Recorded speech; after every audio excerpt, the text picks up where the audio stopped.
Okay. Your hair's annoying. Okay. So, 4 people. Okay, so let's start things off with a little game, shall we? This is a game of association. I'm going to give you 3 people, and I want you to envision them for me. Okay, so the first one is a ballerina.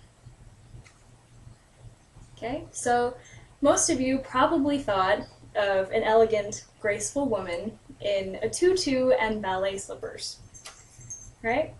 Yeah. Okay, so the next person is a football player.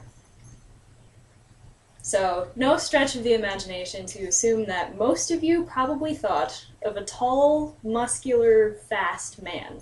Yes? Alright, now the third one, a belly dancer.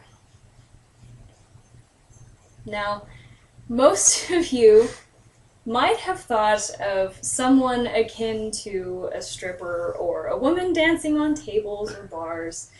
Some of you may have gone with the cliche head bob Egyptian snake comes out of a basket dance. Or some of you might even have gone the route that the shimmying and undulations are uncontrollable moves. Well, my name is Alicia Ordval, and I've been a belly dancer for 2 years, and I'm here to tell you that all of those perceptions are indeed false. Today, I'm going to give you a little history of belly dance, explain to you some of the more popular styles, and demonstrate a couple of the most common moves to give you a better understanding and hopefully change your perception of belly dance. So let's start off with a little bit of history. Belly dance is an ancient art form that has roots all over the world. According to Andrea Deegan's article, In Search of the Origins of Dance, Real History or Fragments of Ourselves, in the 1998 issue of Habibi magazine, there's really not a whole lot we know about the early history of belly dance. But there are many speculations about its creation and its meaning. One of the most popular speculations is that due to the organic nature of the movements, that belly dance was created originally for fertility rituals. And there's also another speculation due to the organic movements that this was some form of ancient worship of the earth.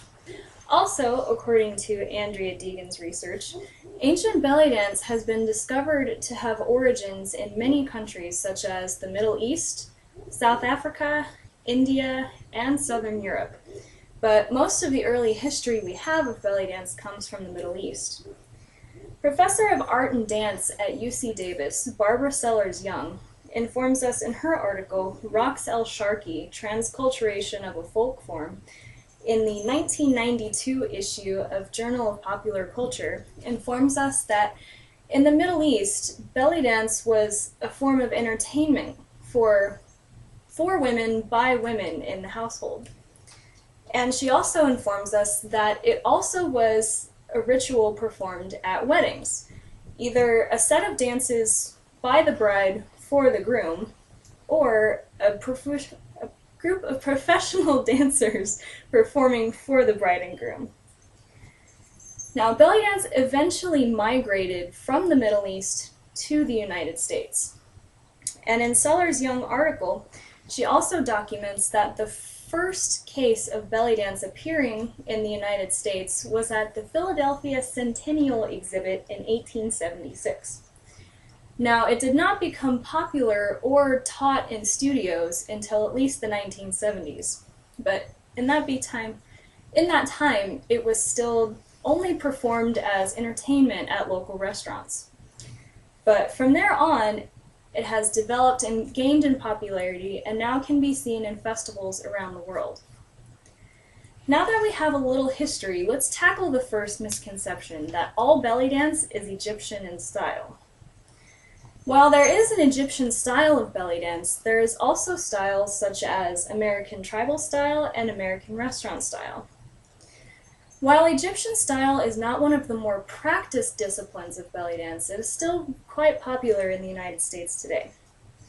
According to Shira, who is one of the leading authorities on belly dance, Egyptian performers strive to emulate the dance's roots and make their performances as authentic as possible. So it is not uncommon to see Egyptian dancers perform in traditional costumes such as a bedlah, which is a matching bra and skirt set, but it has a body stocking sewn in due to the rules in the Middle East about modesty for dancers. And Egyptian-style dancers will strictly use Egyptian-style music. And this is one of the disciplines where you are more likely to see zills, or the finger symbols that everyone associates with belly dance.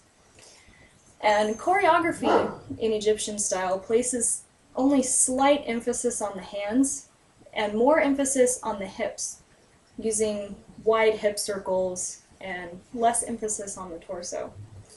And layering, which is putting one move on top of another like a shimmy with a hip circle, is a staple in Egyptian style, as well as previously mentioned the large hip circles.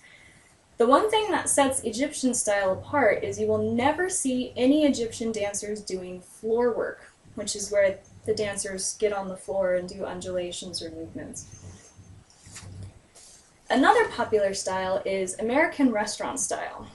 Now, according to Shira's article, American restaurant style is usually reserved for business venues such as local restaurants, bellygrams, and parties.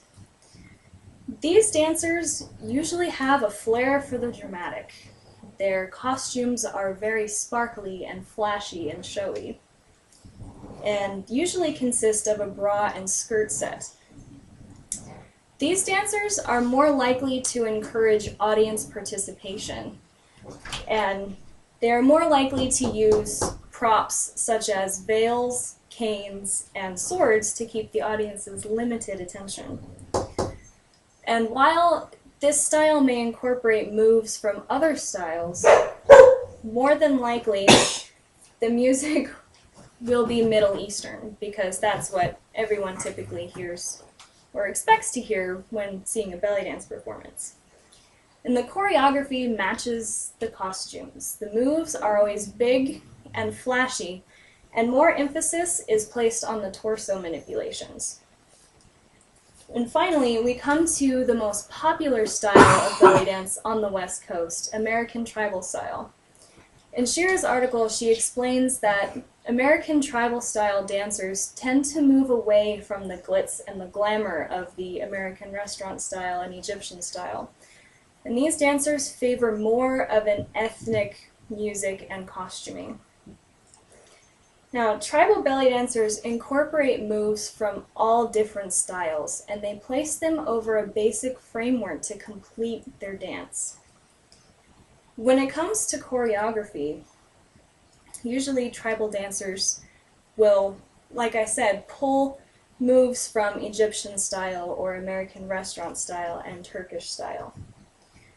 Drum solos, which are an improvisational dance of one dancer performing to one drum solo, will usually occur in tribal belly dance, aside from any other styles. And lead and follow choreography is also seen in tribal dance. And lead and follow is performed in a troupe of more than 3 dancers. The leader will give subtle cues as to which performance, which dance is coming next, or which step, which move.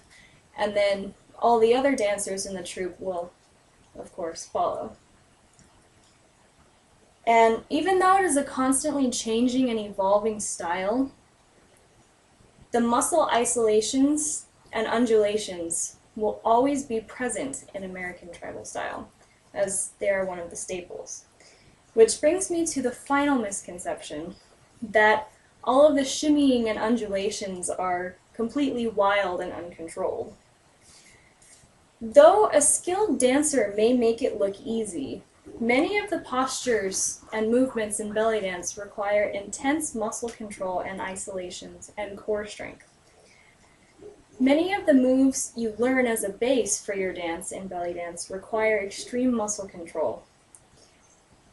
The basic posture you learn is your dance position with softened knees, which requires the dancer's quadriceps and abdominal muscles. When you sink into your basic dance position, you keep your knees soft, and you like to pretend that there's a ball on a shelf.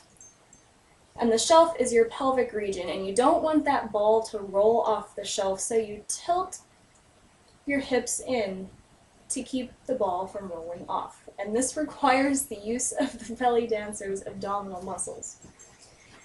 And shimmying is one of the first skills you learn as a belly dancer. It's what everybody goes into the studios. I want to shimmy, I want to be a belly dancer. Well, when you first start your shimmy, it begins in your knees. Your instructor will tell you, just bend and unbend your knees, which of course requires the use of your leg muscles as well as your abdominals. But then once you get a little bit more skilled, the movement travels from your knees up to your hips, which also requires the use of your hip flexors. Another basic move you learn when you first start belly dancing is called a hip lock. So you assume your dance position, which uses your quadriceps and your abdominals, and you lift and tuck one hip at a time, which requires the use of your hip flexors and your abdominals. And many of the moves require isolation, not just core strength. Chest circles are one move that requires extreme isolation in order to look polished and finished. And with a chest circle, you don't arch your back. You use your diaphragm to lift your chest. I'm pooped already. And with more practice, you can lift and shift to the sides, which requires your abdominal muscles to keep your chest isolated from your shoulders and the rest of your body. And another move that requires intense isolation is the Maya, which requires the use of many different muscle groupings, which is a slight figure 8 with your hips. And the more you practice, the better the isolation becomes. So today I have explained to you 3 things. That belly dance has a rich history that spans many eras and countries. I have given you 3 examples of popular styles of belly dance, each with their own unique and individual characteristics. I have also given you a glimpse into the time and effort that are required to master the muscle controls and isolations that make up this dance style. Belly dancers are artists, just like painters and ballet dancers. They devote hours and hours to tedious drills and lengthy practices. So, when you tell someone you're a belly dancer and the first thing they ask you is, so, wait, does that mean you take your clothes off? Or they do the traditional, oh so cliche, oh, head bobs, oh, belly dancer. You know, it really discounts all the time and effort that we devote to our art. So, the next time someone mentions belly dance, hopefully the first thing that comes to your mind is a devoted and patient and talented artist, rather than some woman who just gets paid to take her clothes off. And these are some great dancers to check out on YouTube. Some great belly dance sites to visit, and some great festivals to check out. Leave it to me. Alright, thank you all for participating